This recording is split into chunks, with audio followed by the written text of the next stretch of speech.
ఈ రోజున కూటమి ప్రభుత్వం అధికారంలోకి వచ్చిన తర్వాత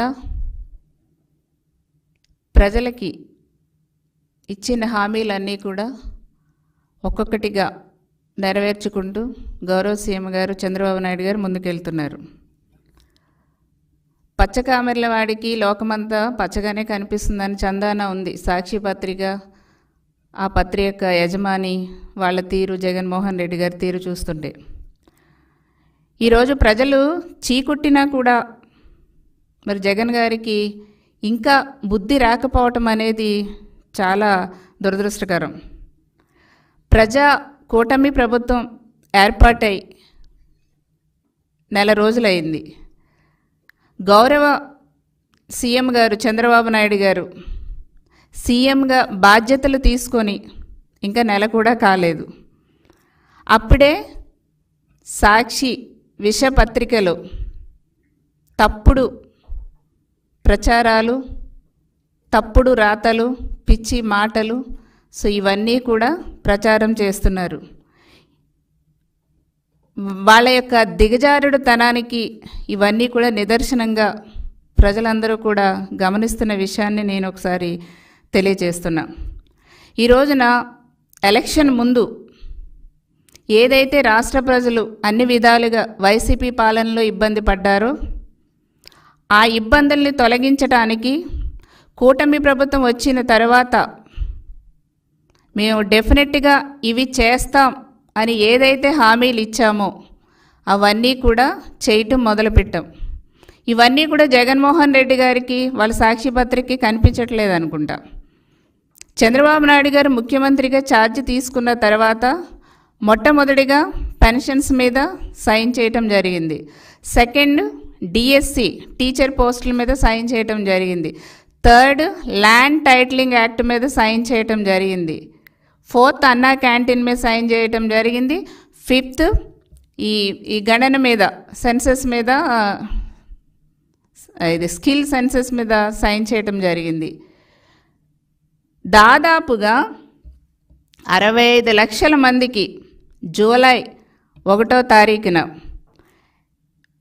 4,408 కోట్ల రూపాయలు పెన్షన్స్ చాలా అట్టహాసంగా ఒక రికార్డు స్థాయిలో సచివాలయ ఉద్యోగుల ద్వారా పంపిణీ చేసినటువంటి ఘనత చంద్రబాబు నాయుడు గారి ప్రభుత్వం అనేది. ఇవి మీకు కంటికి కనిపించలేదా? మీరు ఎలక్షన్ టైంలో పెన్షన్స్ ఇవ్వటానికి వాలంటీర్లు లేకపోతే అసలు ఏ పని జరగదు, వాలంటీర్లు లేకపోతే పెన్షన్స్ ఇవ్వటం జరగదు అనేసి ఒక పూరితమైనటువంటి ఆలోచనతో 60 మంది అవాతాతలు చనిపోయటానికి కారణమయ్యారు జగన్మోహన్ రెడ్డి గారు. మీరు ఈ రోజున ఏకదంగా అదే సచివాలయ సిబ్బంది ద్వారా రికార్డు స్థాయిలో మేము పెన్షన్లు ఇప్పించాం. ఒక చిత్తశుద్ధి ఉండాలండి, ప్రజలకు మంచి చేయాలని ఒక చిత్తశుద్ధి ఉంటే ఏదైనా సరే చాలా బాగా జరుగుతుంది. ఈరోజు మీరు పత్రికలో రాశారు, తప్పుడు రాతలు రాశారు. ఆడబిడ్డనేది సూపర్ 6 ఏదైతే మేము అమలు చేస్తామన్నామో డెఫినెట్గా 100% మేము అమలు చేసి తీరుతాం. మీకులాగా జగన్మోహన్ రెడ్డి గారు, మీ వైసీపీ ప్రభుత్వం జగన్మోహన్ రెడ్డి గారి లాగా మాట ఇచ్చి మడమ తిప్పే టైపు కాదు. మేము మాట ఇస్తాం, డెఫినెట్గా అమలు చేసి తీరుతారు చంద్రబాబు నాయుడు గారు కూటమి ప్రభుత్వం అనేసి తెలియజేస్తున్నాం. ఆడబిడ్డ నిధి పథకం కూడా మా సూపర్ 6లో ఒకటి.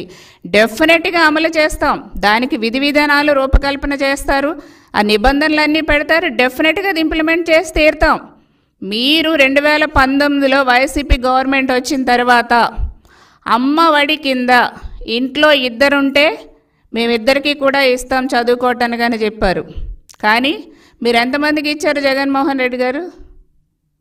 అది కూడా ఎప్పుడు ఇంప్లిమెంట్ చేశారు? మీరు ఇద్దరికి ఇస్తాం అమ్మఒడి అనేసి మీరు ఎలక్షన్ ముందు చెప్పి 2019లో గవర్నమెంట్ వచ్చిన తర్వాత ఒక్కరికే ఇచ్చారు. అది కూడా ఎప్పుడు ఇంప్లిమెంట్ చేశారు మీరు? 2019లో గవర్నమెంట్ వస్తే మేలో మీరు ఇంప్లిమెంట్ చేసింది ఎప్పుడు? 2020 జనవరిలో ఇంప్లిమెంట్ చేశారు. అంటే ఎంత గ్యాప్ ఉంది? 1 ఇయర్ అయిపోతుంది దగ్గరగా. మీరు 5 సంవత్సరాల్లో కూడా ఎన్నిసార్లు ఇచ్చారు? 15,000 ఇస్తామన్నారు ఈచ్ స్టూడెంట్కి అమ్మఒడి కింద. ఎంత ఇచ్చారు? ఫస్ట్ ఇయర్ 14,000 ఇచ్చారు, 1,000 రూపాయలేమో స్కూల్ మెయింటెనెన్స్ అని తీసేసుకున్నారు. తర్వాత 15,000లో 13,000 ఇచ్చారు, మిగతా 2,000 మళ్ళీ స్కూల్ మెయింటెనెన్స్ కింద తీసుకున్నారు. అంటే అమ్మఒడి కింద 15,000 రూపాయలు ఇస్తామని చెప్పి ఫైనల్గా మీరు ఇచ్చింది ఎంత? 13,000 రూపాయలు. అది కూడా ఇద్దరికి ఇస్తామని చెప్పి ఒక్కరికి మాత్రమే పరిమితం చేసినటువంటి మోసగాడు అనాలా, లేకపోతే అబద్ధాలు చెప్పారనేసి అనాలా? కాబట్టి మీరన్నీ గుర్తుపెట్టుకోండి. మీరు సంవత్సరానికి ఇంప్లిమెంట్ చేశారు అమ్మఒడి, అది కూడా 15,000 ఇస్తానని 13,000 ఇచ్చారు. మేము పెన్షన్ 4,000 అని చెప్పాం.